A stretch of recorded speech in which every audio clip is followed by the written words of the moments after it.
Okay, well, thank you all so much for being here today. It's very much appreciated. This is our second annual Friends of Flying Santa virtual gala. I'm sure a lot of you were with us last year. I'm Jeremy D'Entremont. For people who don't know, I'm the host of the U.S. Lighthouse Society podcast, Lighthearted. And today I'm literally wearing my U.S. Lighthouse Society hat, but I'm also figuratively wearing my Friends of Flying Santa hat because this event is basically a co-event of the Friends of Flying Santa and the U.S. Lighthouse Society. Many of you have taken part in Flying Santa events in the past. Many of you have donated to the organization, and we certainly thank you for that. Your support is greatly appreciated. We hope to return to live events like fundraising cruises by next year. There is actually a lighthouse cruise in the works for next year. This event, as I said, is co-sponsored by the U.S. Lighthouse Society. And at this point, I would like to introduce my friend, Jeff Gales, who is with us from the state of Washington, from his home near the headquarters of the U.S. Lighthouse Society. Thank you so much for being here, Jeff. No problem. Thanks for doing it, Jeremy. I see Ron and Darlene on my screen. Hi, guys. Regular tour goers of the U.S. Lighthouse Society. Yeah. Hi, Darlene and Tom. A lot of friends. What was that? And Bob. I see Bob. Which Bob? Bob Gerpani. Oh yeah, of course, Bob is here. So Jeff, I just have one question for you, and this is a question I'm going to ask pretty much everybody today who's speaking in the event. What does the Flying Santa mean to you? Well, to me personally, he's the exact opposite of what I celebrated, which was the lounging rabbi when I was little. I'm kidding. So no. The Flying Santa is just such an amazing story, effort, and it just warms the heart. And I really hope the Lighthouse Society can become more involved in the program as time moves forward, because it's such a wonderful thing, and love to see it get expanded actually from what it's doing right now to helping more lighthouses around the country. So heartwarming is certainly the word for it. So thank you, Jeff. I'm just going to admit we have a lot of people in the waiting room, so I'm letting them in. For those who are new to all this, for Flying Santa newbies, the Flying Santa tradition goes back to 1929. It started mostly as a way to show gratitude to lighthouse keepers and their families, and today it's primarily a way of showing appreciation to Coast Guard personnel and their families. So to fill you in on more of the history, I'm actually going to do a presentation. It would probably be about the next 15 minutes or so. And then my friend Brian Tague, the president of Friends of Flying Santa, is here, and we'll chat with him right after my presentation. So I'm going to go into screen sharing here, so just bear with me while I do that. Okay, and here we go. Now I'm hoping that people are seeing my screen. Yes. Okay, good. Thank you. Thank you for confirmation. So, I've got a lot of ground to cover. 92 years of Flying Santa history here, crammed into 15-ish minutes or so. So let me get right to the beginning of the story here. It did, as I mentioned, begin in 1929. And the founder of the Flying Santa program was this man, Captain William H. Winkapaw, also known as Bill Wincapaw, pioneer aviator, born in 1885. He was a native of Friendship, Maine, on the mid-coast. He actually got the nickname Captain before he ever flew a plane, because he skippered sailing vessels of different kinds. So that's why he was Captain Winkapaw. He started flying in 1911. He was a civilian flying instructor during World War I.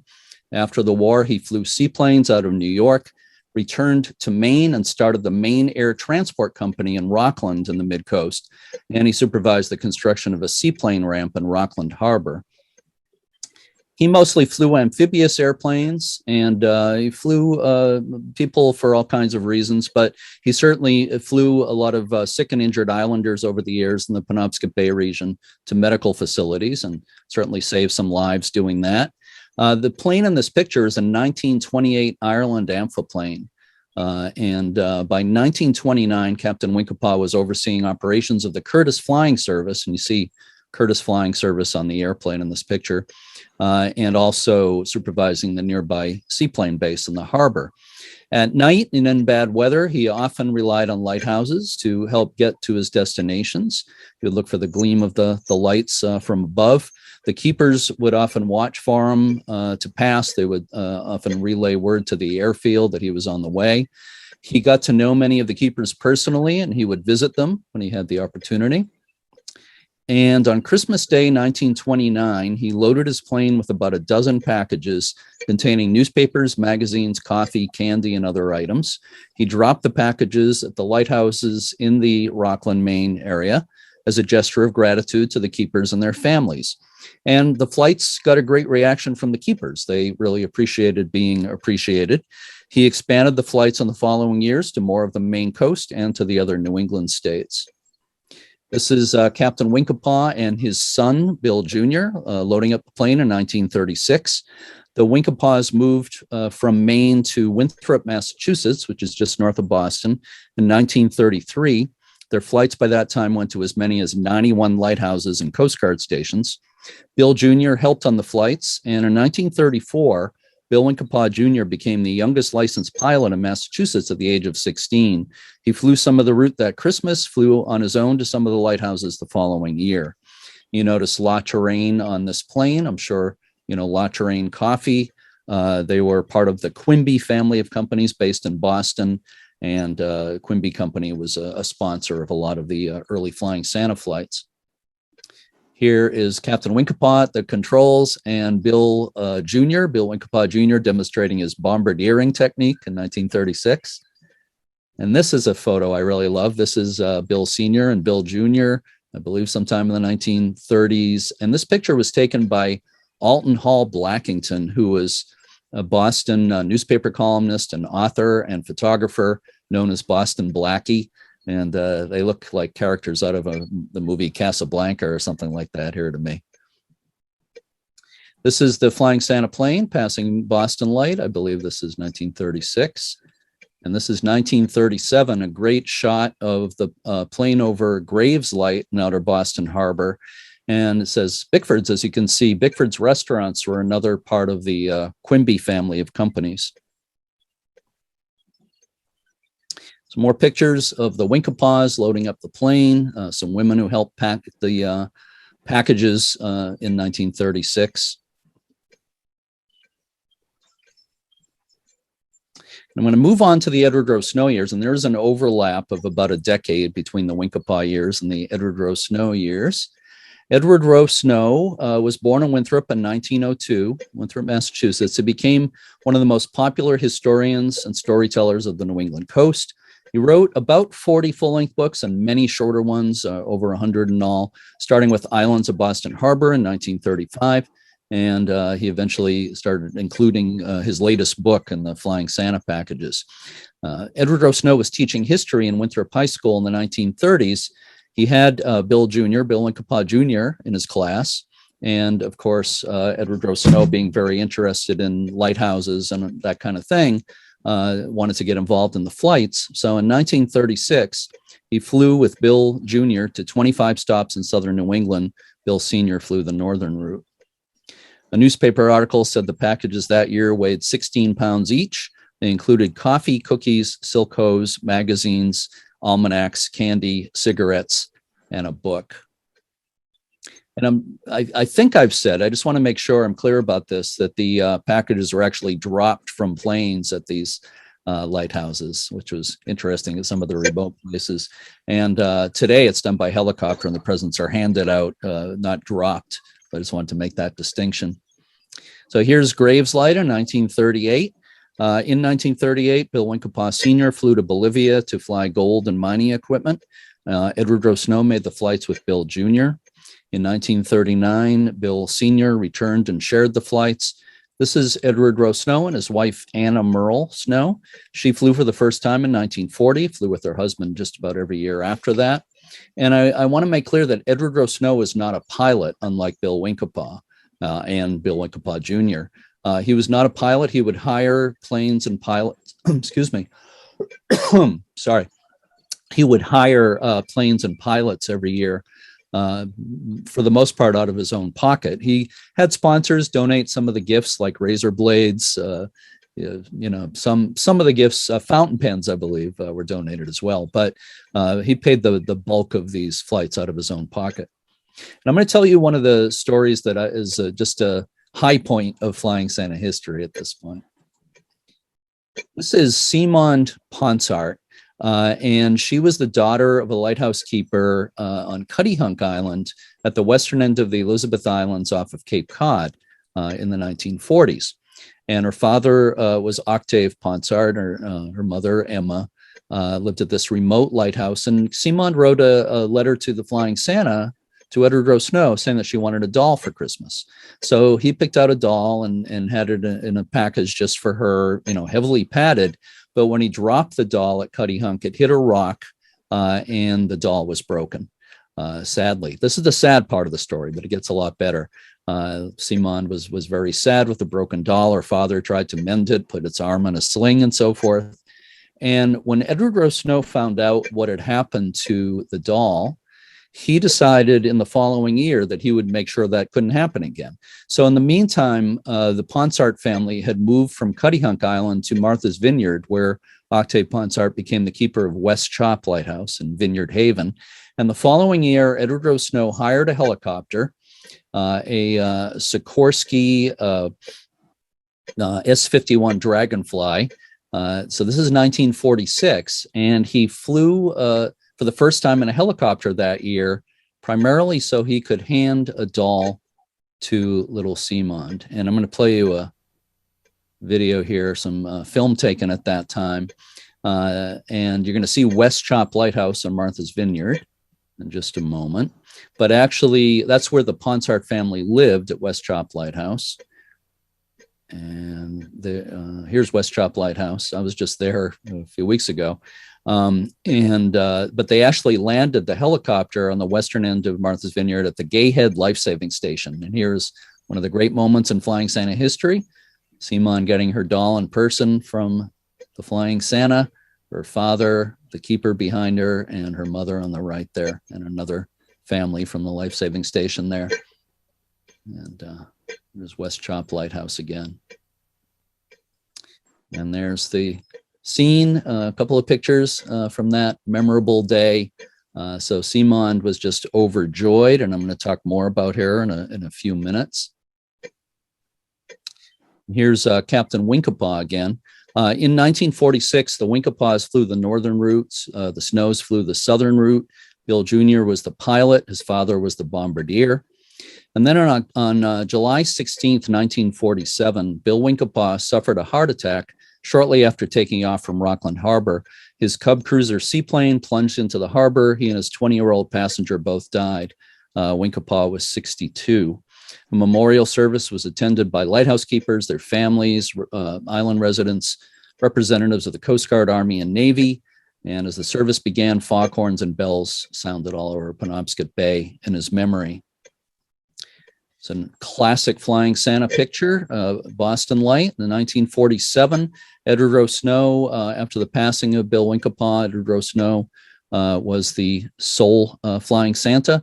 During his main flight as Santa in 1947, he dropped a wreath in Rockland Harbor in memory of Captain Wincapaw. And that year, he visited 176 lighthouses from Canada to Florida. This is Edward Rosenow and Anna Merle and their daughter Dolly in the basement of their Marshfield, Massachusetts home. The Snows had moved from Winthrop to Marshfield in 1950, and Dolly was born a little bit after that. And the basement became Flying Santa Central in the Christmas season, and I believe the ping pong table was used to wrap the presents, so I don't think there was any ping pong playing in the Christmas season. But we'll be chatting with Dolly in a few minutes, and she might want to add something to that. Another great picture of the Snow family loading up the plane. Rare picture of Edward Rosenow wearing a beard as the Flying Santa. I'll say more about that shortly. So Edward Rosenow always included a self-addressed postcard in the packages so the keepers could let him know that they got the packages. This particular one, I think it was from in the 1940s, was from Jack O'Berry, who was the Coast Guard officer in charge at Matinicus Rock Light Station, way off the mid-coast, off of mid-coast Maine.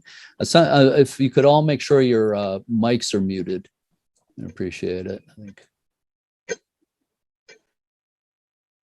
Okay, I was just hearing something. So just thank you for having your mics muted. So again, Matinicus Rock is more than 20 miles from the mainland and one of the most isolated lighthouses, light stations anywhere. So you can read that Jack O'Berry said that the getting the packages made him feel like Christmas was here. Gave me the feeling that we here on the Eastern Coast lighthouses are not being forgotten. Makes me feel happy to know there is still some kind people left in this crazy world today. I'm sure you're one of the kindest of them all. That was pretty typical of these cards that he received. This is a classic. This is Whaleback Lighthouse near where I live. I live here in Portsmouth, New Hampshire. This lighthouse is at the mouth of the Piscataqua River. It's actually officially in Kittery, Maine, but it's the entrance to the harbor of Portsmouth. 70-foot granite tower out on a fairly remote ledge out there.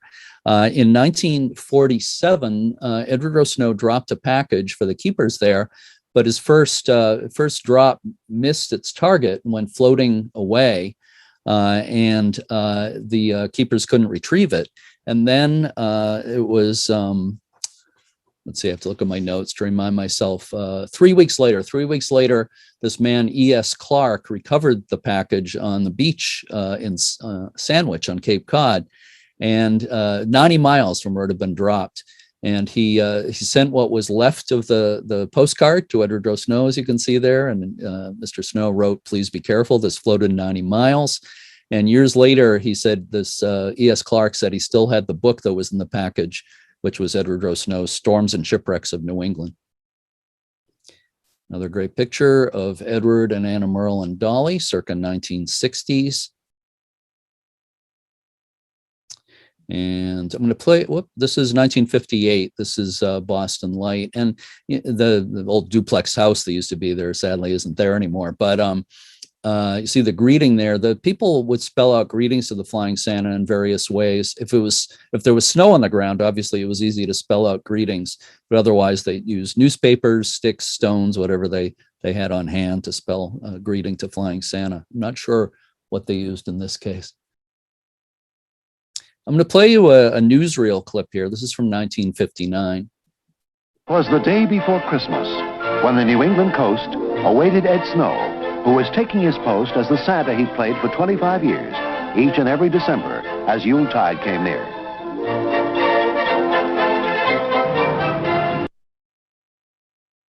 This is Edward Rosenow at about to drop a package at Sankaty Head Lighthouse on Nantucket, Massachusetts. And this plexiglass window you see here, it was custom made for the plane. And if you look closely, you can see his wife, Anna Merle's hand holding the window open for him. And here's a picture taken, I don't know if it's the same drop or not, but you see him looking out to see if the people got his package. And again, that window is custom made. And about more than 10 years ago, maybe more like 15 years ago, I did a talk somewhere south of Boston, and a man in the audience introduced himself. He had worked at the Norwood Airport near Boston, where Mr. Snow would take off from a lot of the time. And this man actually kept that window, and he gave it to me, and it's now in the Flying Santa archives. So hopefully maybe we'll have a Flying Santa museum one of these days. In the old days, we had cigars, cigarette candy, chewing gum, pen and pencil sets, a doll, if there are kids in the family, and a copy of my latest book, which is now my 96th book. I meant to introduce that clip, but you could see on the screen that it was from 1980. That's from WCVB Channel 5 in Boston. And I'm going to play you one more clip from that news segment where Edward Rosenow explains why he didn't wear a beard anymore on the flights. Every time I stick my head out of the window, goes the beard. There's a funny story about that. One year when he did wear the beard, he lost it out the window, just like he said. And sometime later, I think it was months later, a package arrived in the mail, and there was his beard in the package, and there was a note saying, "Here are your whiskers. Now where's my package?" Here are Edward and Anna Merle, circa 1970s. In 1981, Edward Rosenow suffered a stroke. He was not able to fly that year. Judith Van Ham, who was the director of the Hull Lifesaving Museum, approached Mrs. Snow and asked if she would mind if the museum carried out that year's flights. And of course, she agreed. The museum had about a month to pull the flights together, and 3 different helicopters were donated for the flights. In a small ceremony at Logan Airport, which you see here, Edward Rosenow's Santa suit and hat were presented to Ed McCabe of the Hull Lifesaving Museum. And there's Anna Merle Snow on the left and Dolly, her daughter, on the right there. And here is Santa Ed McCabe that year with the helicopter pilot. So this was 1981. They flew to about 20 different stops, or a little bit more than 20, I think, from West Quoddy Head, the northern Maine coast, down to Rhode Island. And obviously, Ed McCabe had his own beard, but it wasn't the usual color for Santa's beard. So kids would ask at the stops, "Why is Santa's beard black?" And they would be told that Santa's beard doesn't turn white till Christmas Eve. Edward Rosenow passed away in 1982. Brian Tague became involved in the flights in 1991 when the Hull Lifesaving Museum was doing it. Most of the photos you're going to see in the rest of the presentation were taken by him. He became the official Flying Santa photographer. The flights were eventually cut back to as few as 15 lighthouses in the 80s as the lights were being automated. But then they started expanding to include more Coast Guard stations, as well as some lighthouses run by civilian organizations. And the Friends of Flying Santa was established as a separate nonprofit organization in 1997. Here's Annisquam Light in Gloucester with the greeting spelled out in the snow there.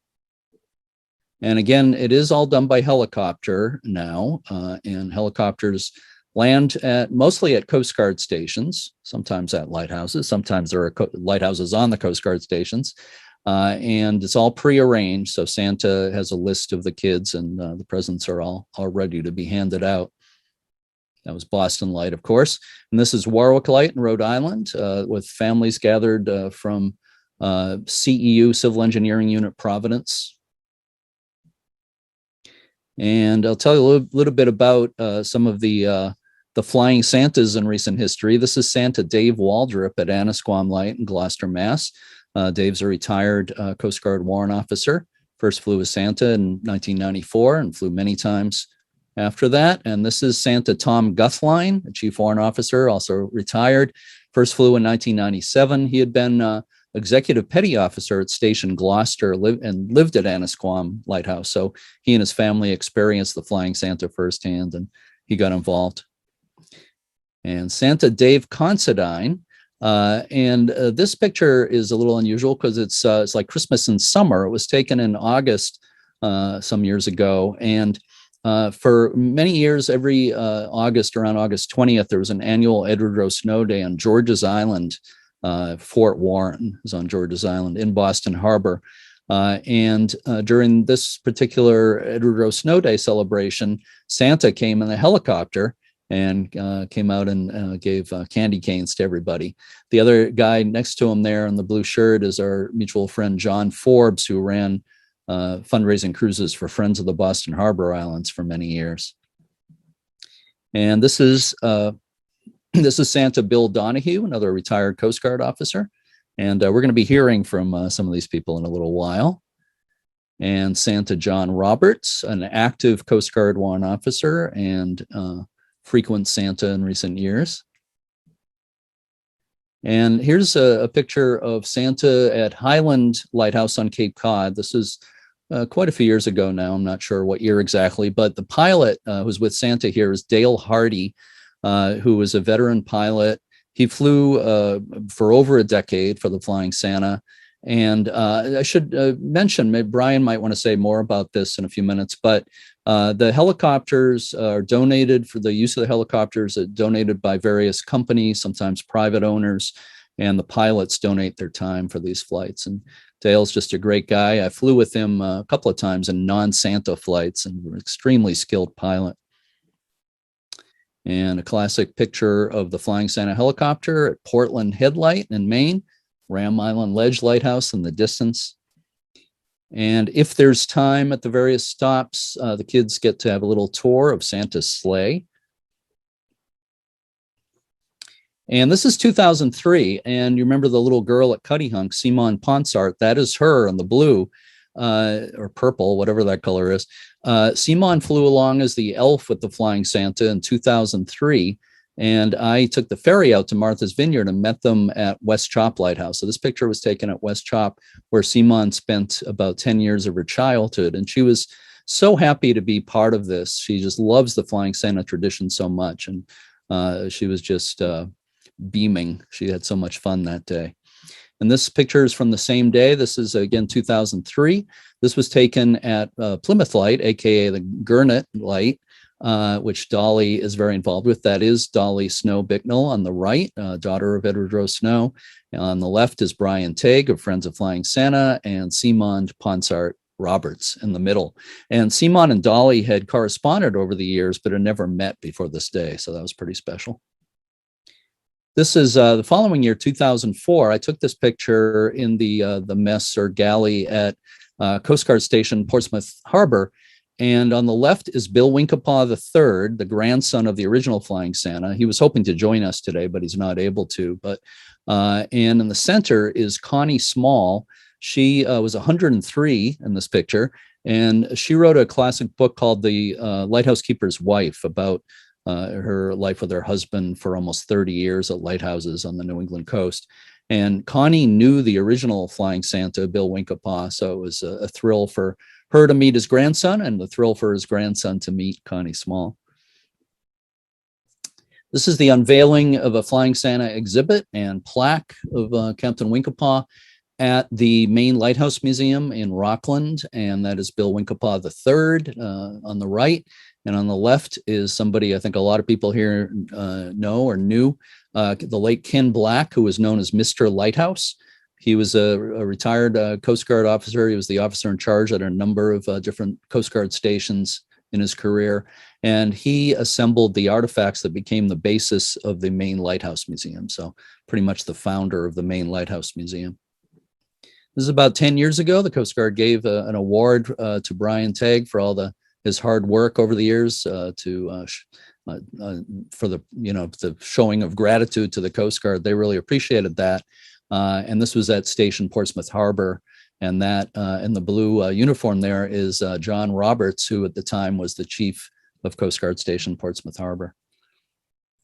And I just want to mention the website, flyingsanta.org. And there's more history on there. There's really a lot to the history, and Brian's done a great job of assembling it over the years. And if you go to the website, of course, there's a mechanism to make donations, and there's also merchandise for sale. Flying Santa merchandise, this stuff makes great Christmas presents. And on the upper left is a children's book, Love from the Sky. Angelique Perot, who wrote that, is with us. I'll be talking to her shortly. And that is the true story of Simon Ponsard and the Flying Santa. And I wrote a book with Simon, Everyday Heroes, the true story of the Lighthouse family. I helped kind of assemble her stories into a book, and it's a great, if I may say so myself, a great memoir of what it was like to live at lighthouses. Simon's a great storyteller. So check out flyingsanta.org. And I'm going to come out of screen sharing at this point. All right. So thank you all for your attention. And let's see, at this point, I'm going to introduce my friend Brian Tague, who's coming to us from Flying Santa Central, as you can see there. Brian is president of Friends of Flying Santa. He's very much in the middle of his busy season, and I'm very, very happy he was able to take some time to be with us today.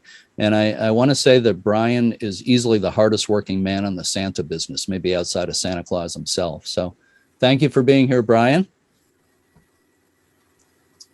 And your mic is unmuted, right? There you are. Okay, I hear you. Yeah.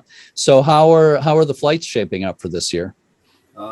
So far, so good. What about, I'd say, 85% of our toys in. Mhm. Probably 95% of the names from the Coast Guard stations. And we've got all our helicopters secured. So as long as the weather cooperates, we should be good. Sounds good. And the flights start next weekend, right? A week from today, the Maine, New Hampshire flight, we're going up with West Veercart of Heliops and go to Jonesport and make our way all the way back down to Portsmouth Harbor. Excellent. Yeah, I'll probably see you at Station Portsmouth Harbor. We'll be putting up the Christmas lights on the lighthouse just before you get there. That's the plan. Hopefully that's going to work out the timing of that. So are things pretty much back to normal after COVID restrictions last year? Or? No, there's still there's COVID protocols at the Coast Guard facilities. Reduced capacity indoors. We're going to have to be creative with some of our gatherings. There'll be a lot that are outdoors. It'll be different from last year where we did a drive up in a car and handed in bags of gifts to the families. But the numbers are down a little bit. We'll probably have about 1,000 Coast Guard kids. And non-COVID year, we were up to 1,200. So it's still down a little bit, but we're going to make it work. The families are really excited about Santa coming, and depending on what state we're in and what the situation is with COVID, we'll be taking the proper protective action so that we don't cause any spreading of the disease. So. Yeah, it's all understandable. So you've got a lot of toys behind you there. Would you care to say anything about the toys this year? Yeah, we've got a mix of remote control cars. We've got a remote control snake. Kids will like it a lot. Parents might not like it, but it's pretty realistic. It slithers along the floor and has a tongue that comes out and lights up. Wow. We've got our Flying Santa stuffed animal. It's a red fox from Canada. Yeah. We've got some Snoopy, some Huskies, some talking puppies, some musical trains, monster trucks, flip and roll cars, Legos, a little bit of everything. So it's all been field tested and approved. So yeah, I just held up my Flying Santa animal from 2019 here. I believe it's a beaver because I recognize the teeth and the tail. So that's a beaver. So every year there's a different animal, right? Different animal. Yeah, we've been dealing with a company up in British Columbia. It's a stuffed animal house, and they're big supporters of Flying Santa. They go out of their way to make sure we've got the animals we need. There was one year where they were short on red hoodies, and they pulled them from a ski resort. It's in the name, but there was a shortage on the fleeces, but they made sure Flying Santa got the red hooded fleeces for offering. So, well, it's nice merchandise, and I don't want to do a long commercial here, but again, the clothing and the stuffed animals are for sale on the website, right? And they really do make nice presents, and it helps out Friends of Flying Santa. And we're going to be giving away a prize near the end of this event today. Could you tell us what is going to be given away at that time? I believe we've got a Flying Santa hooded sweatshirt, one of Anjali and Heidi's Love from the Sky books, Simon Ponsard's book, Everyday Heroes, and one of our stuffed animals. Cool. It's a great prize package. So we're going to spin a magic wheel near the end of the event today. So I hope you can all hang around for that. So Jeremy, I have a question. How many kids do you guys hope to connect with this year? Do you have an estimation? About 1,000, did you say, Brian? Yes. That's great. That's amazing. But it has gone up to 1,200, as you said. It's about down because of COVID and stuff like that. But and there was a question on the chat. Do kids have a chance to write in to ask for something specifically from Flying Santa, or do they get what you get? Yeah, no, we just don't. We're not set up for that where we can do individual requests. It's just it takes a lot of time as it is. So you need more elves. Yeah, it's a bit logistics of what you can carry in the helicopter. But most of I can't remember any complaints. I mean, most of the stuff we give out, the kids are pretty happy with. So yeah, I've seen it. Yeah, I ran into someone at the air station the other day, and they said that their son still plays with the remote control car that he received from Flying Santa last year. So pretty reaffirming for us is that if the kids are still playing with it, they like it. So Yeah. Somebody, Bonnie in the chat, just asked, Flying Santa only does the Northeast. Do kids send Flying Santa? Well, that's you just kind of asked that. Yeah, it's pretty much the Northeast, although the Flying Santa tradition is the one here that started in 1929 and is still carried on. There are some sort of similar things here and there, different parts of the country, but this is the Flying Santa tradition, the real Flying Santa, right, Brian? correct. And this year, you guys got a little bit of a late start, so I know you're looking for donations, right, Jeremy? Oh, absolutely. I mentioned the website. Would you like to say anything more, Brian, about how people can help out? Yeah, there's a donation page, so they can pay by credit card, or there's a printout mail-in form that they can send a check with. So yeah, or they can buy some merchandise. We've got stuff for sale there: the sweatshirts, the hats, books, and stuffed animals. So all that goes towards paying for the toys for the kids. Anybody on this Zoom meeting can have the satisfaction of knowing that a lighthouse keeper's child can scare their parents with a remote-controlled snake. Or more likely, you know that there's no traditional lighthouse keepers anymore, Jeff. I know you know that. So it's mostly children of Coast Guard families. So you'll be helping a child of a Coast Guard family scare their parents with. Well, I consider Coast Guard families and people who serve at nonprofit organizations to be our modern-day lighthouse keepers. This is true. Good point. We do have the only official lighthouse keeper in America with us today. We'll be talking to her in a little while. Just one final question for you for now, Brian. My question is, and this is a question I'm going to ask. I asked it to Jeff earlier, and I'll ask it to other people today. What does the Flying Santa mean to you? Boy, that's a load. I want to think about it. I can come back to you. Well, this time of year, it means long hours, lots of logistic, lots of emails, lots of phone calls. But the whole purpose of it is to show appreciation to the Coast Guard families and their kids. And, they don't get a lot of recognition. They're a small branch in the military, but they do a tremendous job. And, just like Winkappa and Snow, we're doing our best to show them that people appreciate what they do. And this is our small way of doing that. So, yeah. Oh, I agree that I think the Coast Guard is an underappreciated branch of the military for sure. It's a nice way of showing appreciation. So, Brian, if you have to leave, I understand. If you can hang around, I'd like to chat with you a little bit later in the event today. But at this point, I thank you, Brian. Thank you for being here, and thank you for everything you do for the Flying Santa. I know everybody involved really appreciates it. So Simone Ponsart Roberts was not able to join us today. She lives in Louisiana, and she sent me a message that I'm going to read on her behalf. So let me read you. You know who Simone is? She was the kid at Cuddy Hunk who got the doll, first the broken doll, and then handed to her at Martha's Vineyard in the following year by Edward Rosenow. So it's like a central event in her life, really. So here's Simone's statement she's given us for today. Who would think that something, let me start that again. Who would ever think that something that happens to you at 5 years old would follow you all your life? Well, I wouldn't, but the Flying Santa did it for me and tons of other children, and I am still in awe of it. You all know my story, but golly, I lived it, and this act he did ever so many years ago still resounds in the heart of this old lady. And always on thinking about it, there I am once again, a little girl, standing at the Gayhead Life-Saving Station on a very windy day, me all dressed up in fur coat and mittens, and just standing there with my parents.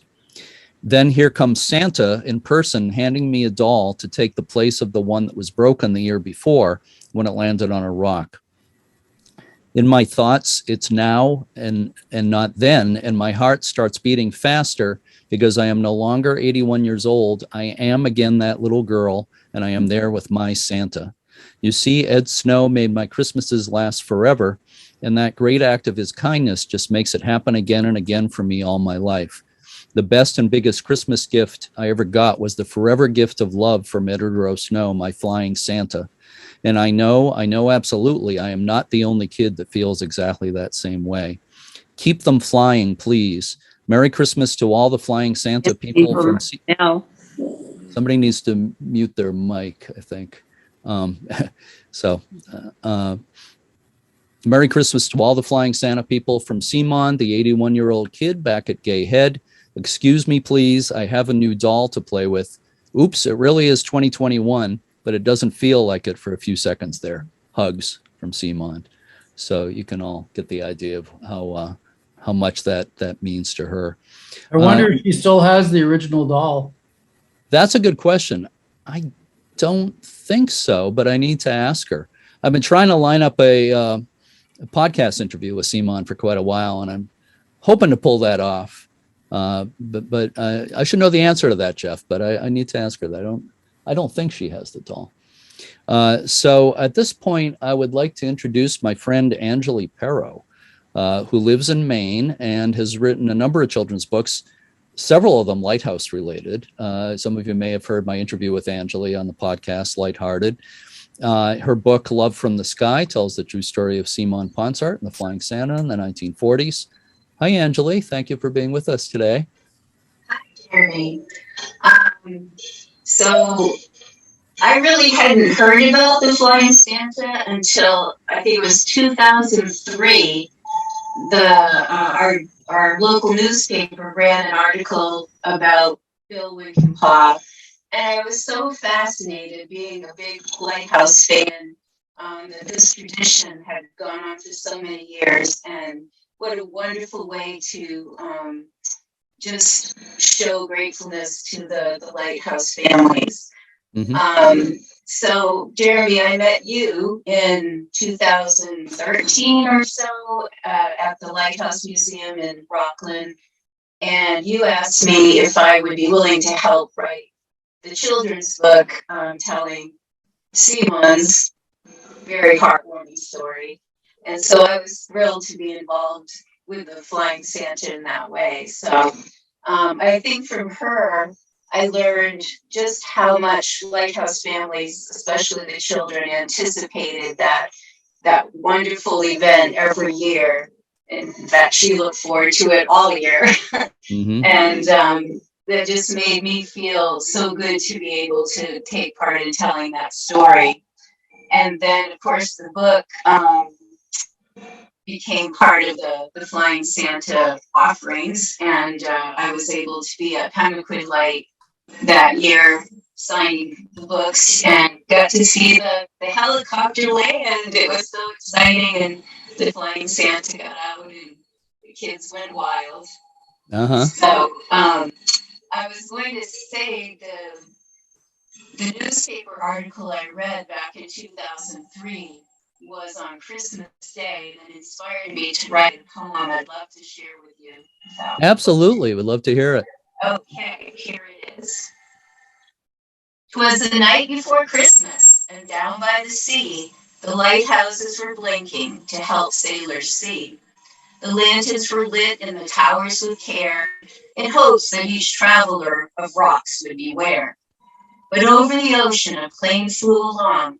The pilot was worried, he was lost in the fog. Gone were the landmarks to help find his way along the Maine coast to Penobscot Bay. Then what to his wondering eye should appear but a light in the gloom, a beacon so clear. Captain Bill soared above it, peering down through the fog. Beside the light tower stood a boy and a dog. The boy waved a greeting, the dog barked hello. Bill now had an idea of which way to go. Another beacon soon came into sight. The captain was happy, it was Owl's Head Light. Beyond the tower, he touched down on foam in Rockland Harbor. He was home, sweet home.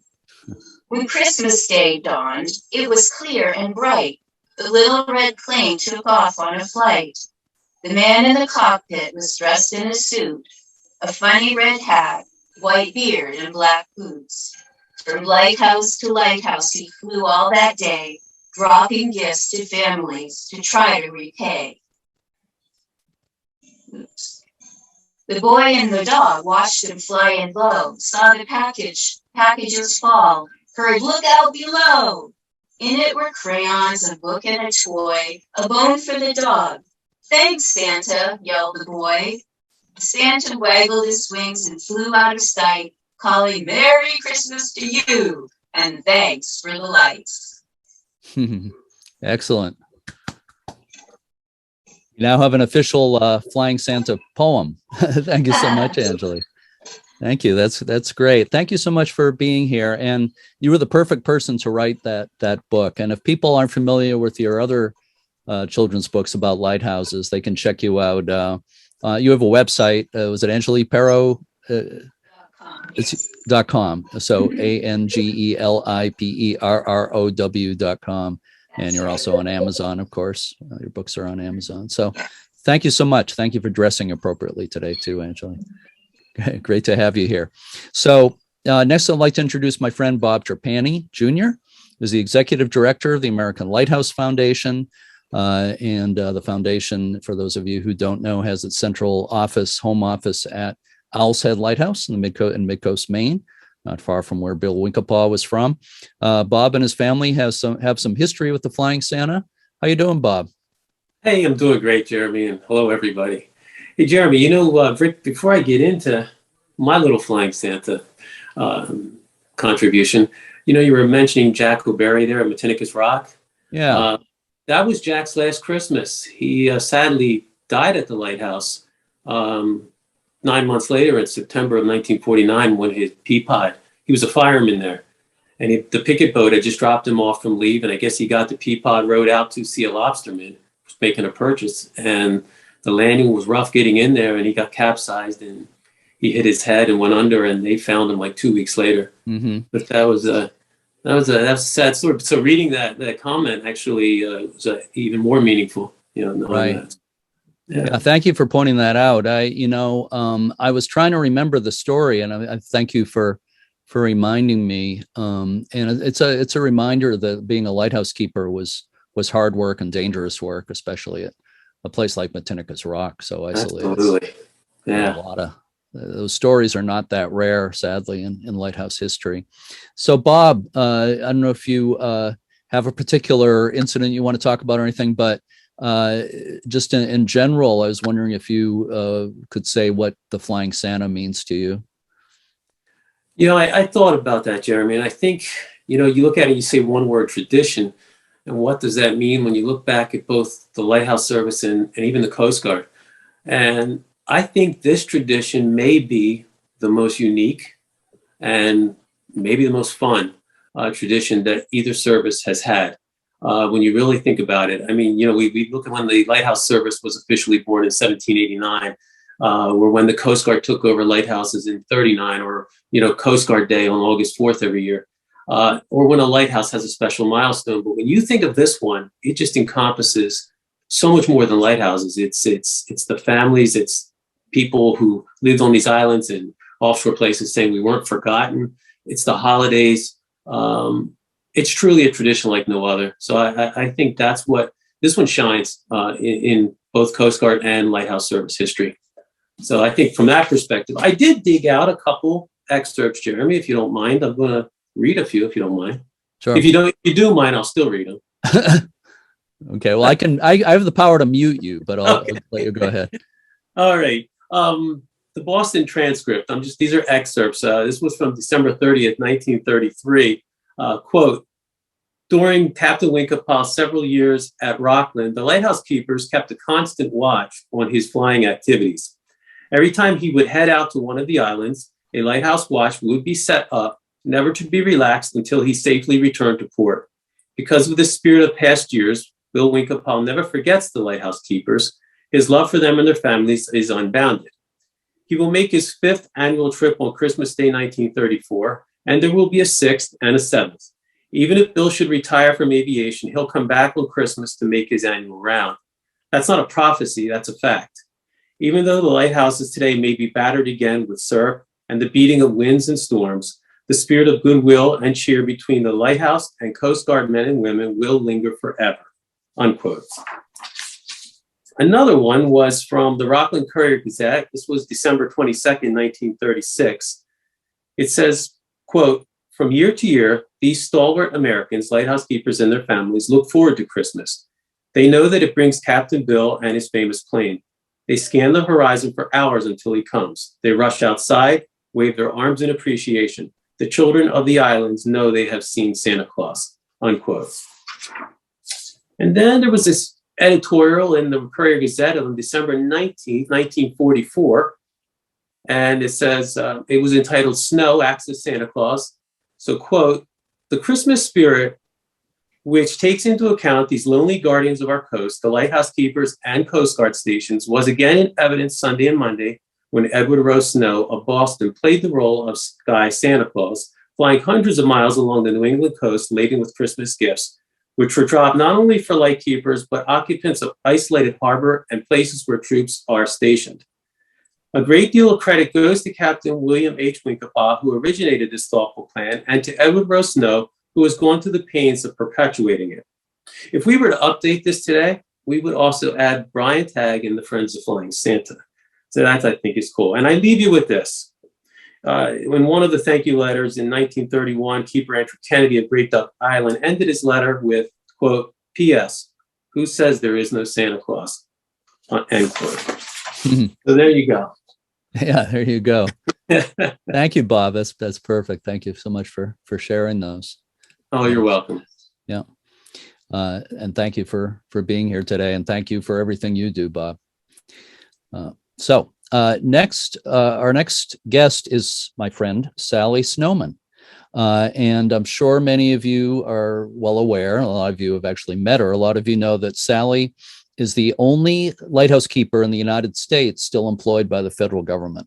She is the keeper of Boston Light, first woman keeper in the more than 300-year history of Boston Light, and again, the only official lighthouse keeper in the U.S. today.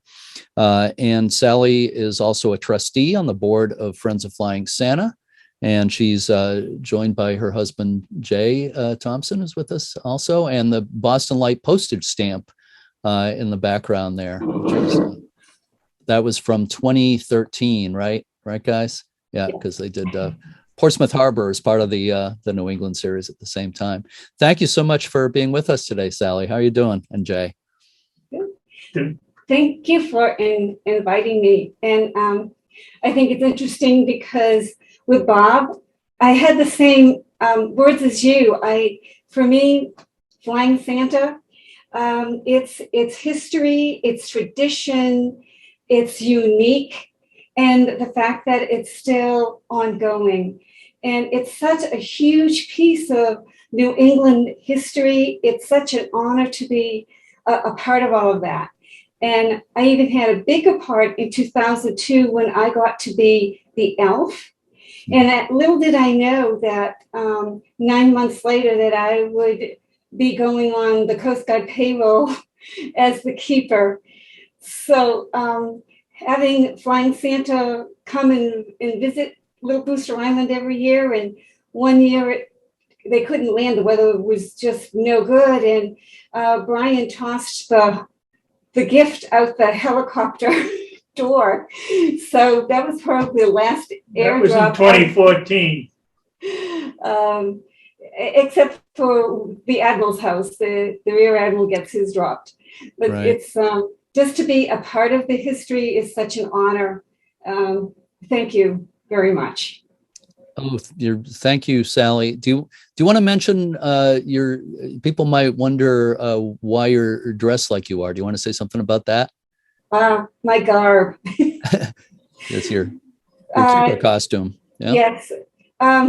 It's interesting that we have hired Rear Admiral with us, Dan May. Dan May was the one that got me hired. So hi, Dan. And I remember, Dan, after you called and said I was hired, and you asked me to come in and talk about, how this is all going to happen. He said, Sally, I know you've been in the Coast Guard Auxiliary, you have your auxiliary uniform, but you can't wear that. You are a civilian Coast Guard employee. So what are you going to wear? And I remember saying, oh, just you wait and see. I think he told Sally that he had keeper's uniform from the old days. And Sally said, well, women were not allowed to use the lighthouse service, to wear the lighthouse service uniform. So I did have to come up with something else. And so and we all love it, Sally. We love your uniform. It's great. It's kind of your trademark in a way. So the reason why I chose the outfit, and I'll just stand so that you can see. Yeah. And so this is the garb, and it is not what the keeper's wife would have worn in 1716. It's what she would have worn in 1783. And because Boston Light is the first established lighthouse station in the country, it's not the oldest standing tower. Whenever we had visitors come to the island from New Jersey, they would always say, well, you know, this is not the oldest tower. And I'd always tell them, yeah, you got to keep yours. You had too many tourists down there. So what happened was that by choosing 1783, when I welcomed visitors out to Boston Light, I would say that this is 1783 because it is the first established light station of colonial America, but the oldest standing tower is down on Sandy Hook, New Jersey. Yeah. So that's my story. Okay.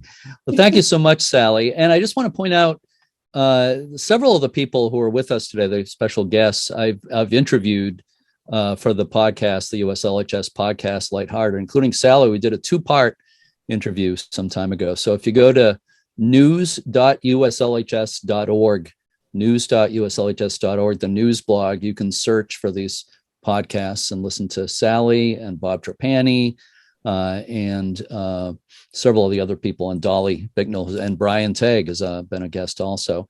So at this point, I do want to introduce Dolly Snow Bicknell, the daughter of Edward Rosenow and Anna Merle Snow. But before I turn it over to Dolly, I want to show a 1985 clip from CBS News with Charles Kuralt. And I'm just going to play about 2 minutes out of that news segment that was done back then. So let me go into share screen again. And okay, here we go. In 1936, New England author and historian Edward Rose Snow took up the tradition and flew the Santa Claus flight to the lighthouses in good weather and bad for 44 years, taking his wife and daughter along to help him with the well-padded packages of toys and books and candy that he dropped at the isolated lighthouses. His daughter, Dorothy, will never forget the thrill. You know, it would just be very windy and noisy, and you'd go along and you'd see him go right out the window like that, and then again, and then he'd say, they got it, and he'd be so excited. And my mother would say, now, Edward, don't lose your hat, come back in here.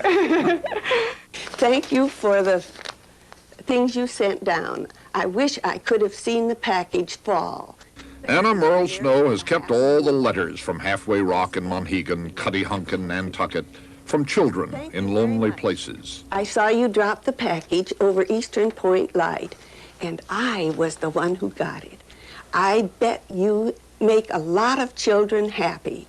I am 14, and even I enjoyed it. Mrs. Snow remembers watching the young bride of the lightkeeper at remote Gurnet Light off Plymouth. She was out there, and it was her first year married, and she was so lonesome. And when she saw the plane coming, she ran out, and she danced up and down, and then when the package landed, you could see her feet going. She was running as fast as she could to get it, and she held it up way over her head, and you could just feel the joy that she had at that lighthouse. It really was very nice. And it made us feel good, too, you know. What the Snows remembered all those years, and what other people, safe in cities, forgot, was that there were people out there on those islands and headlands, Coast Guardsmen and their families, alone most of the year, and alone at Christmas. I'm going to stop there. Oops. Okay. All right. So I thought you might enjoy seeing that. I'm sure a lot of you here remember those On the Road with Charles Kuralt, right? So thank you for being here today, Dolly. And you flew along with your parents on the flights each year for more than 15 years, right? And I just want to say, it's pretty obvious, but your mother, Anna Merle, and you have been a big part of this tradition. Your mother flew quite a few years along with your father. And you are also president of Friends of Gurnet and Bug Light in the Plymouth area, taking care of two lighthouses. So you are very much a lighthouse preservationist. Thank you for being with us today, Dolly. Thank you for inviting me. You're going to ask me the same question? Yeah, I am. Yeah. How do you know? Yeah. I don't know. I'm psychic. What it means to me? Yeah. Well, I've been fortunate enough to been able to participate in many aspects of the flights. As you saw, I was able to go on the bumpy and rough airplane flights. And one of the things I remember most about that is just as what my mom said, seeing the people run out to get the packages. They'd always wave, they'd always hold them up. It's something that they were really excited about. And then later on out at Gurnet Light, I got to be a recipient when the Flying Santa came over and landed and gave out candy canes to the kids who were there. And then I got to be the elf too, 3 times, which was so much nicer to be in a wonderfully smooth helicopter. That was, as I told Evan a long time ago, was like a magic carpet ride.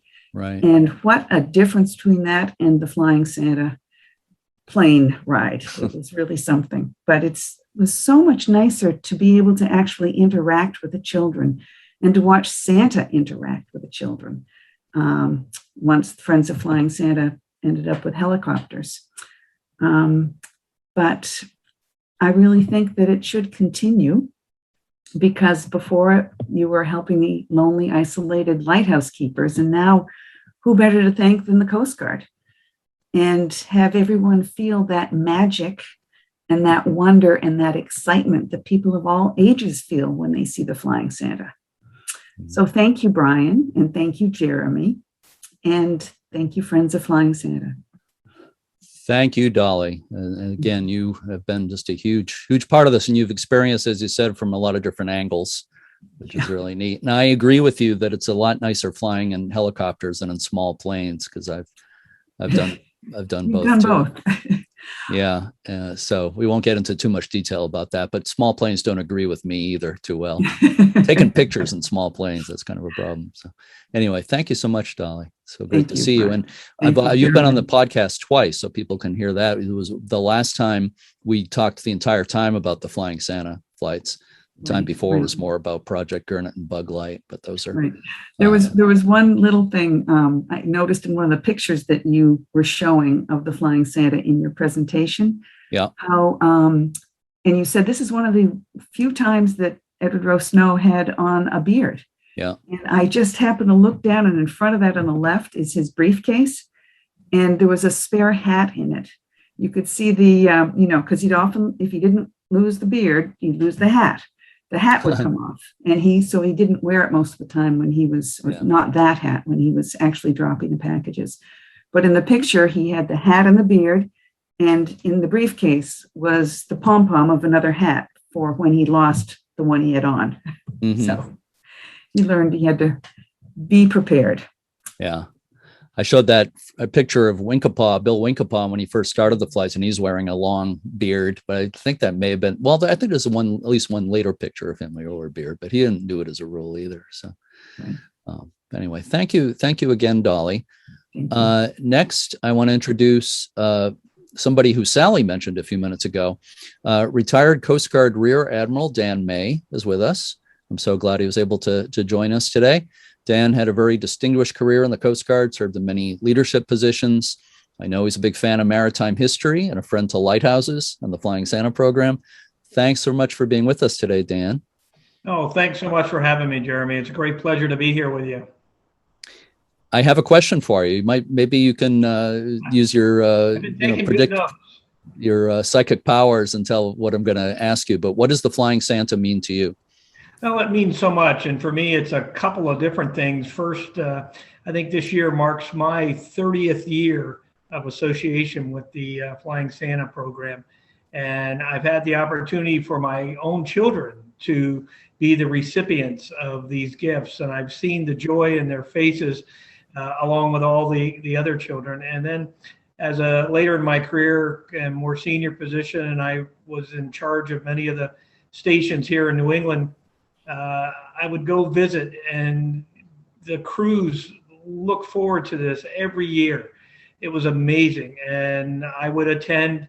I did get to go and fly one year, which was great. I'll mention a couple of tidbits about that in a minute, but just to see how much this meant to the Coast Guard, it's just phenomenal. The Coast Guard is a very traditional organization. I'm here just outside Newburyport, the birthplace of the Coast Guard. So to have this tradition started by the Winkelpal family and carried on by the Snow family, and now Brian Tagg and his crew just do a phenomenal job. And so I can say that the Coast Guard truly appreciates the Flying Santa program and what it means to all the families that belong. And so those of you out there, if you can help them along, I know the last couple of years I've been working with Brian, it's been tough for them. So if you can see in some way to help them out, I know they would appreciate it. Thank you, Dan. Beautifully said. Nice to get that from the Coast Guard perspective. No, it's a great pleasure. And the one flight I made, I think it was 2003. I remember a couple of things about that flight. One, it was freezing cold and the wind was howling. Mm-hmm. And we were going to, I forget who, if it was Tom Guthlein or Dave Considine. I know they're both on it. One of you guys was a Santa. I was crammed in the back, and we could not hover over the first district commander's house at that time at Hospital Point. Whoop, we lost you, Dan. Dan, can you hear me? Your sound isn't coming through. Doesn't look like you're muted, but we're not getting your sound. No, I think there you are. Connection was a little unstable. How about now? Yeah, hear you fine now. Yeah. But I'll wrap this up. We could not hover, and Evan Weil, the pilot, had the bright idea to have either Santa or I open the door and throw the package out. Well, I knew enough not to open a door, but Santa and I were able to squeeze it through a small opening in one of the windows. And then the trip was all worthwhile because we landed at Boston Light, and Sally had hot cocoa and cookies ready for us. That made the trip all worthwhile. Yeah, I know from experience, Sally makes great cookies. That's pretty special. Yeah. Thank you. Yeah. I've been in a helicopter with the door off, but not in super cold, windy weather like that. So, yeah. So thank you again, Dan, for being with us, and thank you for your service all your years in the Coast Guard. Brian, I want to get back to you. I have a two-part question for you, Brian. One, could you say a little bit about the importance of the companies that donate the helicopters and the helicopter pilots to this tradition? And the second part is, could you also maybe say a little bit about the men who have volunteered to be the Flying Santa in the last 2 or 3 decades? Sure. Yeah. No, the helicopter sponsors are very important. We've been fortunate that we haven't had to pay for a helicopter in the past 20 years.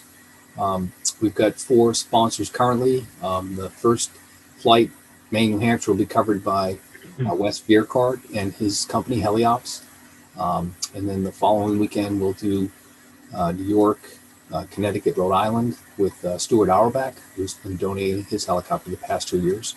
And then next Sunday, the 5th, we'll do Massachusetts with JPI Helicopters. They're a longtime sponsor. He's going back to 2007. And Scott Hangel will be the pilot for that one. And then our final flight will be with Tuckamore Aviation, Jeff Hubbard, and Monica Snow. And they'll fly us down to Rhode Island, Howell, and Boston. But yeah, we just wouldn't be able to do it without these helicopter owners and pilots. But they enjoy it. They've become part of the tradition. They say it's their best day of flying all year. They just have a lot of fun with it, and it's great to be flying with these people. And we've just been very fortunate that they realize how important the program is. And we had an experience a few years back where we showed up at one of the hangars, and the helicopter pilot told me that we couldn't fly because the mechanic had ripped apart his instrument panel to do an upgrade. And the pilot had been on his honeymoon. He got back the night before, didn't know the work was being done. And so we had no helicopter to fly. This is 6:30 in the morning on a Sunday. So he said, let me make some phone calls. And he called Chris Donovan of Boston Executive Helicopters, woke him up and said, I need you to come in and fly Santa. And he says, I'm not coming in to fly Santa. And he said, it's for the Coast Guard. And Chris said, all right, I'll be there in 20 minutes. So he came in 20 minutes later with his son. They fired up their helicopter, and we were right back on schedule. So it's just, they recognize what the Coast Guard does, and they really appreciate the opportunity to be able to do this. And it's so funny because they'll thank us for letting them do this when they're doing the service to us. And it's just great being able to fly with all these people. They're professional pilots, highly skilled, and they just have really good spirit in participating in the program. So we're very appreciative. Yeah, well, I've seen it firsthand how much they love it. I just want to mention about, I think it was 2013, I flew along on the Massachusetts flight, and it was a great experience. I loved it. But, we took off before dawn and landed after sunrise. It's a long day. And Dave Considine was Santa, was the flying Santa that year. And I was exhausted. It took me a couple of days to recover, and all I did was sit in the back of the helicopter and get in and out at the stops, and it was exhausting. I saw how hard you work and how hard Santa worked and how hard the pilot worked. So, these are long days, and a lot goes into this. And of course, the preparation you do, we don't even talk about that. That's the weeks leading up to Christmas. There's so much going on. So anyway, just thought I'd mention that. But I'm going to introduce, we have a few of the current and recent flying Santas with us. I'm going to introduce them in a moment, but do you want to say anything before I do that about them? No, we're just fortunate. We've got a great group of gentlemen, retired and active duty Coast Guard. It's, we decided years ago that it'd be really neat if we could get a Coast Guard member into the role. They're familiar with a lot of the units, a lot of the crews, and it just adds a little bit more of a personal touch. So Tom Guthlein is our longest running Santa right now. He started back in 1997. And then we've got Dave Considine, who's retired Coast Guard. He's been doing the flights for a number of years. And then we have Bill Donahue, who came on board not too long ago. He's a retired coxswain from the Coast Guard. And then our most recent Santa is John Roberts. And he's been involved with the program, just like Bill Donahue and Tom, bringing their kids to flying Santa, going back into the early 90s and early 2000s. And they do a fantastic job with it. They have so much fun doing it. I know Bill Donahue waited in the wings for a long time, waiting for an opening, and he was very patient, and he jumped into the role and does an outstanding job. But they all bring their own personalities to it, but they represent the program really well, and we're lucky to have them. Yeah. Well, thank you for that. And we have everybody you just mentioned is here with us today. So I want to introduce them. First, John Roberts, who is an active Coast Guard Chief Warrant Officer, currently at Station Gloucester, Mass. And I got to know him when he was near me here in charge of Station Portsmouth Harbor some years ago. John has been the flying Santa, as you said, Brian, a number of times in recent years. John, where are you? Do you have your mic on? I'm right next to you, Jeremy. There you are. I see you. How you doing, John? Thank you for being. I'm doing great, Jeremy. Thank you for the opportunity to be here. You're so welcome. I assume I'm getting the same question, so I'll tell you what flying Santa means to me. Definitely. First and foremost, it was an opportunity to connect to history. When my grandfather came back from World War II, the first book that he bought was Edward Rosenow's New England Lighthouses. And when I made chief, my father signed that book over to me that had been given to him by his father. So to be able to do that and then be able to land and give Dolly a hug was pretty wild and pretty awesome. So that's one of the things it means to me. And also about history, I'm still active duty Coast Guard, and I have probably 35 young men and women who work for me, and they don't know that they're part of history. They have no idea. They're just going to work They're just doing their job. So once a year, when I can get them to kind of stop and think for a second, think about what they're doing, and kind of connect them to that part of history, it's pretty great for me as well. My daughters have been involved since they were 4 and 6, so that kind of bookends Simon's age, and they haven't stopped. They went from being recipients to loving to help hand out gifts to even getting some sleigh rides, but I'm sure they'll talk about that here in a second. They're both on here and are going to talk, which is pretty neat as well. Yeah. Really, probably one of the biggest joys I get about it is to be able to help out Brian. What that guy does for our organization is unbelievable. The amount of work that he puts in, and every other Flying Santa on here, we'll talk about the itchiness of the beard and the time, and it's just nothing. It's nothing compared to what the 3 or 4 months that Brian has spent executing some logistics that I can't even wrap my mind around. The Army or the Navy should pay attention to logistics when it comes to Brian, because he never misses. He just doesn't miss. Every kid's got a gift, and the name is right, and the age is right, and it's pretty unbelievable. So that's really what it means to me in a lot of ways, to be able to give back to him for everything that he does. And lastly, I guess, it's kind of like being a Beatle when you come off the helicopter. Especially, you look around and there's just joy in everybody's eyes, and it's awesome. So that's what it means to me. Yeah, well, that's great. You just made me think, being a Beatle. I don't know about scream. I have heard screams or squeals when the helicopter's coming in, but it seems like at every stop, when I've been at some of these stops, there's always one kid, usually a little girl, who has to can't resist running up and hugging Santa when he arrives. There's some sort of rule about that. That happens a lot. There is, and it's fantastic. And then there's always the shy kid, right? The one who's terrified to come near Santa. And if you're good at it, and you listen to Brian's coaching, you might be able to get them to kind of open up. And back when they could sit on our lap, hopefully we get back to that. Last year was obviously pretty tough, but still, just giving that kind of to that one girl who's doing this in her car, you can't beat that. And to be given that opportunity is unbelievable. Yeah, that's great. So you mentioned your daughters are with us today. I think they're both here. Caitlin O'Connell and Paige Roberts. Who wants to go first? Caitlin and Paige, are you here somewhere? Mom said the oldest is going first. Good luck. Is that Caitlin? Caitlin, if Caitlin speak, yeah, we hear you. Hi. Thank you for being with us. Of course. So maybe you could tell us a little bit of what's your first memory of the Flying Santa? I believe it was Point Judith. I think I was quite young at that point, but I remember flying like Santa coming down the helicopter and it just being so loud, and I had the biggest smile on my face, and I was excited.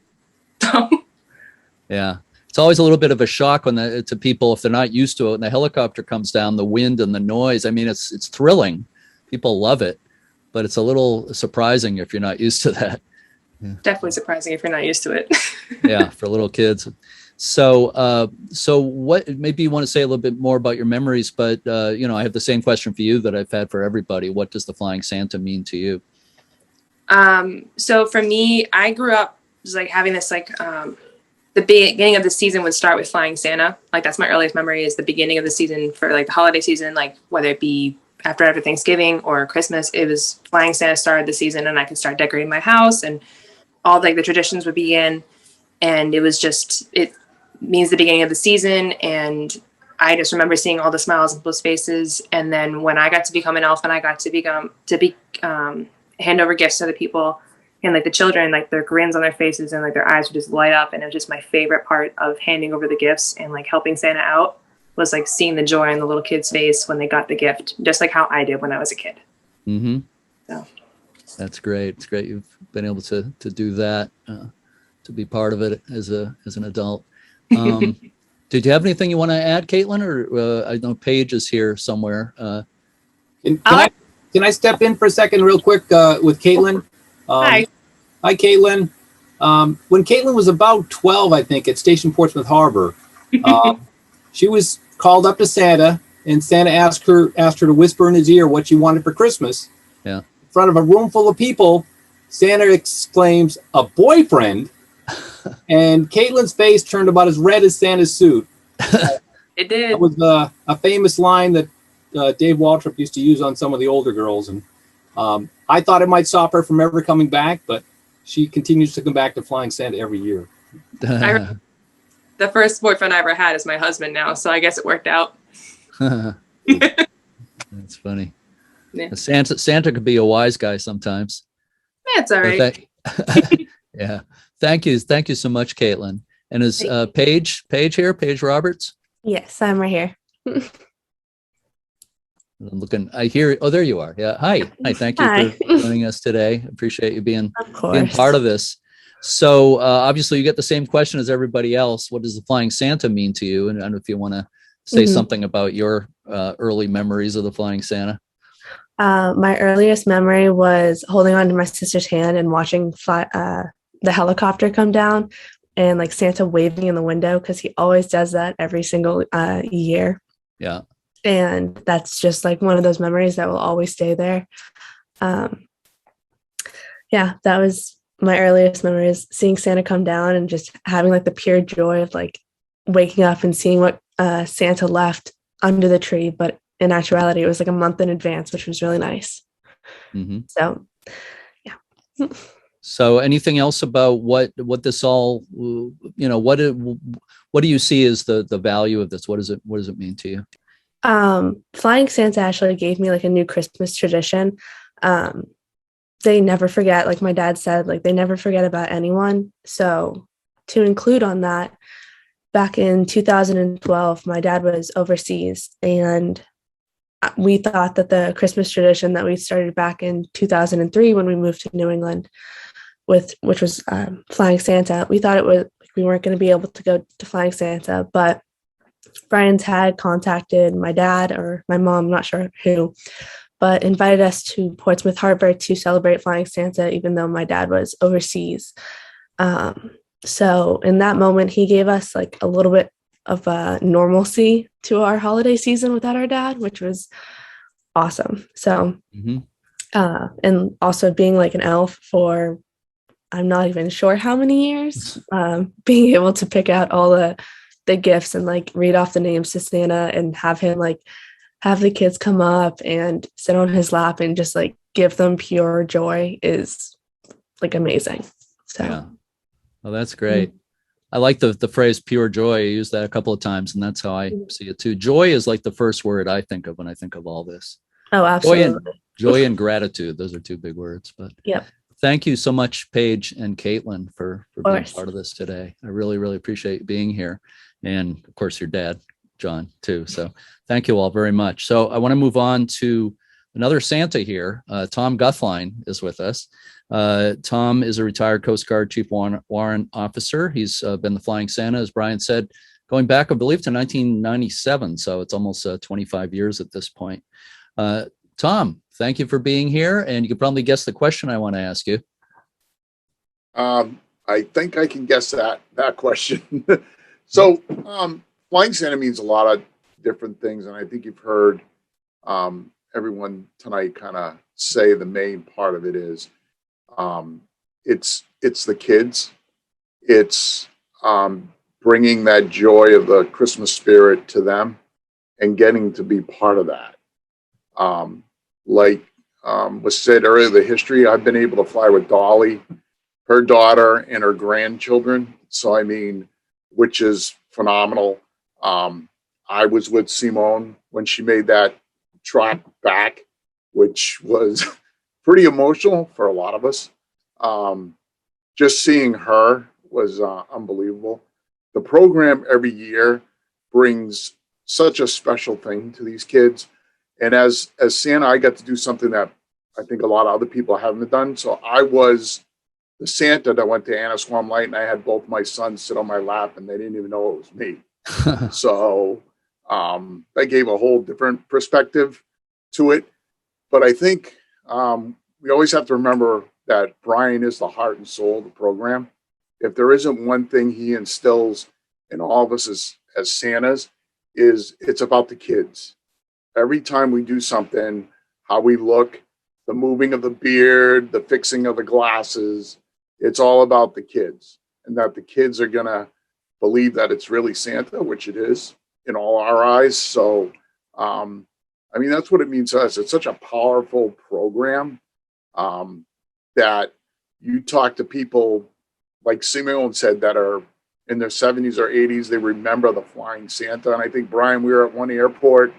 There was a man that we were refueling and was coming through the gate. And he wanted to know if it was the Flying Santa program, and that, you know, that he was a little kid and had seen it in Maine, and that, you know, he knew all about it from then. So, I mean, it's pretty powerful. A lot of people know it. It is associated with lighthouses.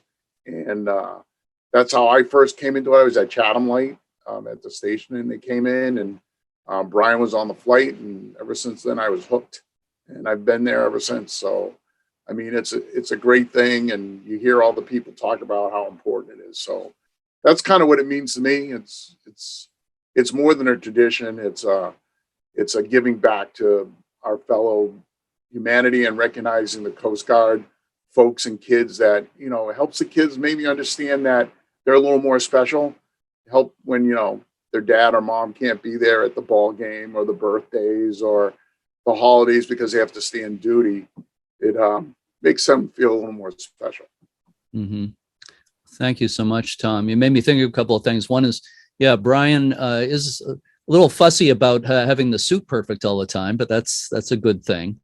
It's a really nice Santa suit, and the belt and the shoes and the beard and everything has to be perfect. You know, it's funny. I sometimes I'll see a picture. Brian will show me a picture of Santa at one of the stops or something, and I'll say, I can't, with the beard and the hat and everything, I can't tell who that is. And he says, well, it's Santa. You know, I mean, what are you talking about? That's Santa, and that's what it amounts to, really. It's not you guys as individuals so much as you are Santa. You embody Santa very much. So anyway, thank you, Tom. I want to move on to Dave Considine, our next Flying Santa. Dave is a retired Coast Guard officer. He's been the Flying Santa a number of times in recent years. I showed a picture of you, Dave, at George's Island. That was a while ago now. That was an interesting day. Yeah, so Bill, Dave, thanks so much for being here. And you can say whatever you want to say, but of course I have the same question for you. What does the Flying Santa mean to you? Absolutely. Well, again, landing in the middle of summer in George's Island in a Santa suit is not a great thing to do, but we made it through it, and it was great. And I think it's tough to follow both Tom and John, because I shared their sentiments about this whole program.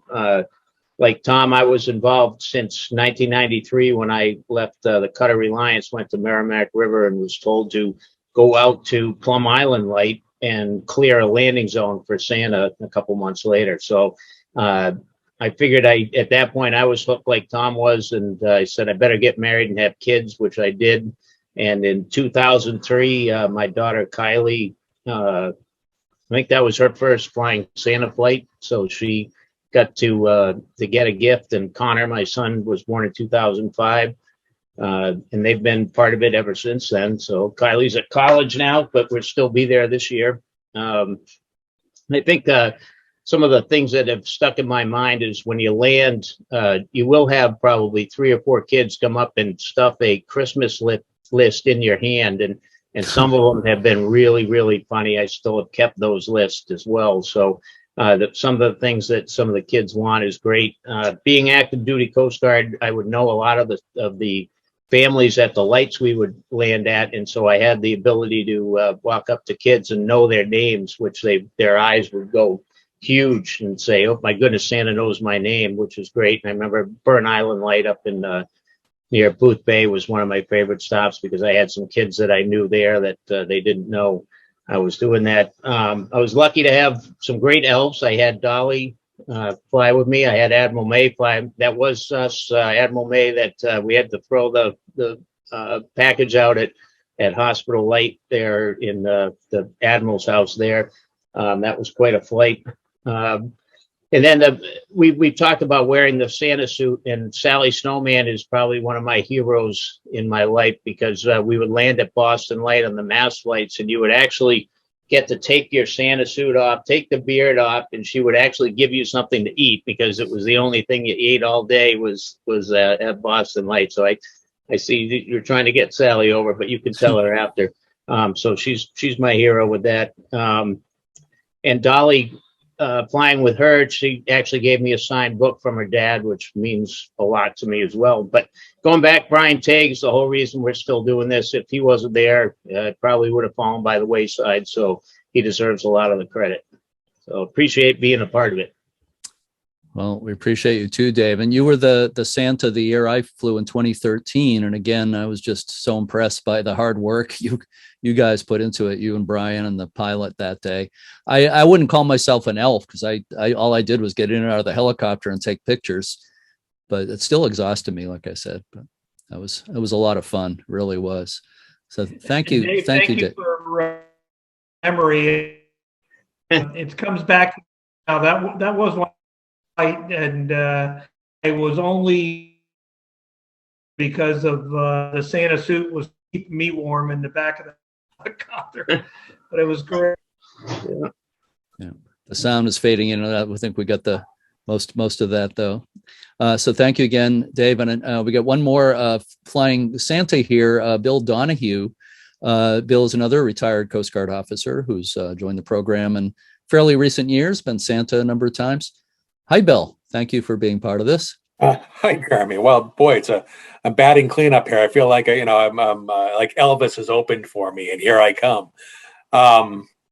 It's an extraordinary privilege and indeed an honor to be a Santa. And as Brian mentioned, I waited in the wings for years, and it's something that's just an amazing program. And to echo John Roberts, my kids grew up with this as well. And there's an amazing picture Brian took at it was the station Portsmouth Harbor, and my daughter is in the background as a young boy is coming up to give me a high five as Santa. My daughter's just in the background, just thrilled and proud that she grew up with the program, and here's her dad bringing similar thoughts and feelings to a young boy. And she could certainly remember being that child and having that same wonder, and whether. And I started at Chatham in the early 90s and Provincetown and Gloucester. But then again, my family was always welcome when I was overseas or when I was on the cutter or when I was somewhere else. Brian frequently sought us out and said, geez, the Donahue family, is always welcome. And even my older children, he said, well, you guys are grandfathered in. And it's an amazing program. And I don't want to one up my previous Santas. I do have a good Edward Rose Snow story that I can share with the group. I grew up in the Boston area, and one thing I loved was going out to the Boston Harbor Islands. And for my birthday one year, my grandmother said, well, what do you want to do? And she wanted to go to the ball game. She wanted to go to Fenway. And I said, I want to go out to the islands. And the islands, so you're out of your mind. But we went out to the islands, and we got on the ferry, and there's a gentleman giving a tour of the harbor as we go out. We assume he's with the Boston Harbor Cruises folks, but he's giving he's on the microphone telling us all the stories, and he has a big bag of posters that he's autographing for people. And I was like, well, this is terrific. And the posters were the Shipwrecks of Boston Harbor poster, amazing. And so I stood in line and asked politely, may I have a poster? And Edward Rose looked at me and he said, no, you may not. And I said, really? He said, no, you may not. And I was flabbergasted. And he said, when the day is over, I will give you a quiz. And if you can answer my questions, then you can have a poster. And he was giving a tour of the island. So I had to follow him around dutifully, taking mental notes as a 12-year-old boy trying to take mental notes, as chasing him around. And how old was he then? In his 70s. So he must have been, and this would be 1979. So he had a lot of energy to go up and down those hills on Fort Warren and go up and down those stairs and those caissons. So on the boat back, he says, young man, I have some questions. And he sought me out. I wasn't even going to go see him. And he asked me these questions, and they weren't easy. I think there was even a math question. And but in the end, he signed a poster for me and gave it to me, and it was one of my prized possessions. And I'd be surprised if I still didn't have it down in a trunk somewhere in my basement. And that hung on my wall for my entire teenage years. I think a lot of people have different posters on their wall, but I had the shipwrecks of Boston Harbor, and in many ways, he was inspirational to me joining the Coast Guard and the career that I had. I enjoyed his books, and I'm sure many people say that, but just a remarkable experience from a remarkable man, and so it's another reason why I'm honored to be part of this program today. Oh, that's great. It's interesting how John had some similar memories. You know, people tie it to memories from childhood, especially if you grew up in the Boston area, as I did in Lynn, Mass. And I was a fan of Edward Rosenow as a kid and got to meet him a couple of times. And I believe I did a tour, Boston Harbor and George's Island that same year with him. Maybe we were on the same tour in 1979. Did he make you work for your poster then, Jeremy? I remember he led the singing of the John Brown's body in the chapel. I think that was shortly before the chapel burned there at George's Island. So that's pretty memorable. And you mentioned the maps. I was tempted to take it off the wall here, but on the wall next to me here is his map of historic Boston Bay, Salem Harbor to Scituate Harbor. So I've had this frame map on the wall for many, many years, Edward Rosenow's map. So thank you so much, Bill, for being with us. We got one more really special guest, and then we're going to do the prize very shortly. But first, I want to play another brief video, and this is just a couple of minutes. But it's a news story that was done by CT Now in Connecticut a few years ago. So let me go into share screen again. I'm going to show you that. It kind of sums up the Flying Santa, the current Flying Santa flights pretty well. So let me play this for you. Here we go. The sound is glittering as little children wait patiently, breathlessly anticipating the arrival of a Yuletide legend. And then, in a flash, he appears out of the clouds and zooms past Stratford Point Lighthouse. It was unbelievable. My son was so excited to see the chopper come in with Santa Claus. Forget Dasher and Dancer. Good old Saint Nick is flying in style aboard a very small and agile helicopter. It was pretty cool how they circled around, and you know, the kids just went nuts. They loved it. From his high-tech sleigh, he can see welcoming waves and big smiles. So he descends as the breeze blows like crazy, creating flurries of gleeful excitement. Windy, it looked like a tornado. After a year of being nice, not naughty, the kids see Flying Santa step out of the chopper, ready to make their Christmas dreams come true. Here comes Santa Claus, right down Santa Claus Lane. This all dates back to 1929, when a floatplane pilot named William Wincapaw started literally dropping sacks of presents from the sky onto the grounds of coastal beacons so that the families of lighthouse keepers could have gifts and supplies for the holidays. So he figured it was a pretty lonely existence out there at Christmas, and he wanted to go out and give them packages of coffee, candy, magazines, books, and flew over on Christmas Day. When lighthouses became automated, the tradition changed but remained just as special. Now, 82 years later, Flying Santa honors the families of Coast Guard personnel, our current heroes of the waters. They're out there doing their job every day, and this is our way of saying thanks for what they do. This modern-day Flying Santa visits 33 lighthouses and Coast Guard stations in 3 days, delivering presents to more than 700 children from Maine to New York. Just a great appreciation that they recognize us and everything, and all the kids, and you know, all of us out here to coming together as, you know, one big family. And the children's faces clearly show the magic of the season. Oh, he is so excited. Like, now he believes in Santa Claus. It's something he'll never forget. Feeling like it's cool and awesome. For goodness sake, don't feel bad for Rudolph and Prancer. No, the reindeer rest up for Christmas, so we don't want to wear them out. Santa is full of energy as his whirly bird slowly lifts off, bound for many more merry moments. a beautiful nautical tradition full of volunteerism, gratitude, and good cheer, the perfect sentiments for Christmas time. There's nothing commercial about it. I mean, we're here doing our job as a gesture of appreciation for what the Coast Guard does, and we're happy to do it. That's Mommy Minute. Merry Christmas! Sarah Cody, Fox, Connecticut.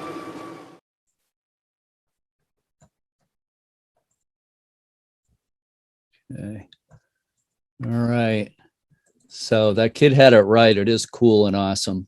Those are good words for all this. So at this point, I want to introduce a really special guest, and I hope he's here somewhere. This guest is sometimes known as St. Nicholas. I think I see him, but his friends call him Santa Claus.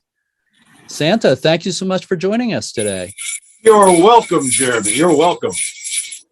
Are you coming How's to us? everybody doing tonight? I think we're doing great. We've been good, and we've been waiting for you. Have you? Yeah. Well, I have a list. Okay. Well, I've tried anyway. So, are you coming up to us from the North Pole at this point? Absolutely, with my flying Santa accoutrement right here.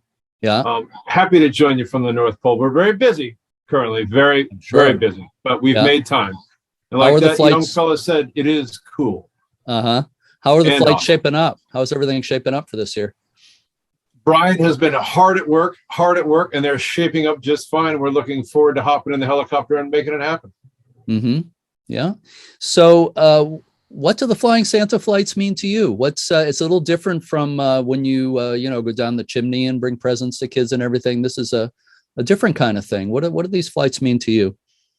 Far less cold when I arrived. Normally it's the open sleigh. Now I have windows. It's pretty great. Mm-hmm. Yeah. And do you enjoy these flights? They are the best part of my season. To see those young boys and girls from those Coast Guard families light up when we circle around and we start making our approach, and they're giving the wave and I'm waving back. There's nothing better. Mm-hmm. Well, I'm looking forward to seeing you when you come to Station Portsmouth Harbor next Saturday. I will be there for that. We're going to be doing some decorating and preparation for you coming there. Outstanding. I hope the lighthouse is well decorated. Is the wreath going to be up this year? No, that's well, the Coast Guard, our group here, Friends of Portsmouth Harbor Lighthouses, does the lights on the lighthouse. Okay. The Coast Guard, the Coast Guard personnel at the station do the wreath. But I'll tell you, to be honest with you, Santa, we just had the lighthouse painted a couple of years ago for $33,000. That wreath with the wooden backing on it tends not to be real kind to the paint on the lighthouse. I'll talk to the warrant officer up there and set him straight. Yeah, well, we did. So I hate to disappoint anybody, but the lighthouse will look nice. It's a pleasure being involved with the lighthouse there on the Coast Guard station. And I think our mutual friend, John Roberts, used to be in charge there. And he was. He's okay. Yeah. Yeah. Well, it's a special place. So thank you so much, Santa. And I'll be seeing you soon. And we maybe you can hang around to see our prize winner. We're going to do a contest at this point. Oh, so Merry Christmas. I'll be right here. Merry Christmas, everyone. Yeah. Thank you again. So at this point, we are going to do our prize. What I'm going to do is I'm going to go back to screen sharing, and I have a magic wheel I've prepared with everybody's names. So bear with me. And you don't need to see my email. Here it is. This is a prize wheel. So believe it or not, everybody who's here, and actually not everybody who registered is here, of course. So we'll see if we get somebody who's here on the first try. So I'm going to go ahead and spin the wheel for a winner here.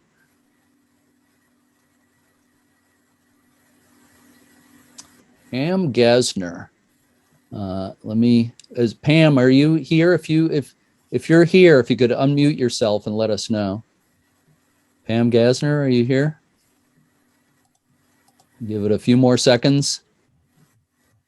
Sounds like Pam isn't here. All right, I'm going to spin it again. I want it to be somebody who's here. David and Diane Bellamy, are you here? No? If you're here, please unmute yourselves and say hello. No? All right, this time for sure. Kathy Bowes, are you here? Uh-oh. Yep. She's online. What's that? She's here? She's on the list of participants. Oh, she's in the list of people who are in the room right now? Yep. Okay, let me get out of screen sharing. Kathy Bowes, we see her. She just sent a chat that she's here. Oh, okay. All right. Well, we have your, well, no, we don't have your information. We have to get your mailing address. But congratulations, you're the winner of the Flying Santa hoodie, right? And stuffed animal and the two books, the two Flying Santa related books. So congratulations, Kathy. And if you, in the chat, if you could give us, you can send a message directly to me and or Brian. If you know how to do that in the chat, go ahead and do that and send and give us your address. Yeah. So if you could privately send a private message in the chat, select either Brian's name or my name, let us know your address, or email us after the event. It's easy enough to. Brian's email is on the flyingsanta.org, and I'm pretty easy to find through the U.S. Lighthouse Society. So congratulations, and thank you, Brian, for the prizes and everything. So can I ask Jeremy? Can I ask Santa a quick question? Sure. Santa, can you raise your left hand? Okay, you've got your hat on wrong. The holly goes on the right side. So tighten it up before the 27th. Holly on the right side. That's what we got to deal with. Yeah. Is that what's the significance to the holly on the right He hasn't side? lost his touch. That's there you go. There you go. You don't have to move the holly, just move that hat. So why does the holly have to be on that side? What's that? It's the uniform code. So. Oh, okay. Okay. I didn't know there Not was. used to wearing uniforms, Brian. No. Well, Have it all tightened up for the 27th. Yeah. Like somebody said, the Army and Navy could learn a lot from Brian for organization and things like uniform codes. So I thought the screen was reversed because sometimes with Zoom, the screen gets mirrored. Right. So that's why I asked about the left hand. Yeah. Yeah. Good. Boots are polished. The belt looks good. Good. The beard looks amazing. That's like the best beard. You obviously shampoo it every day, Santa. So Absolutely. yeah. So again, thank you all so much. Again, I want to remind everyone to check out flyingsanta.org. And a few people have said, we hope you might consider a donation to support this great program. It has been a tough couple of years fundraising wise. We've usually done fundraising events like cruises, lighthouse cruises in the past. I'm sure a lot of you here have been on those cruises. We couldn't do it last year or this year. There are some plans for a cruise next year. We've done in-person dinners and things like that at times, but the last couple of years have been tough. So even if you can just make a small donation, it all really helps. So I hope you might consider that.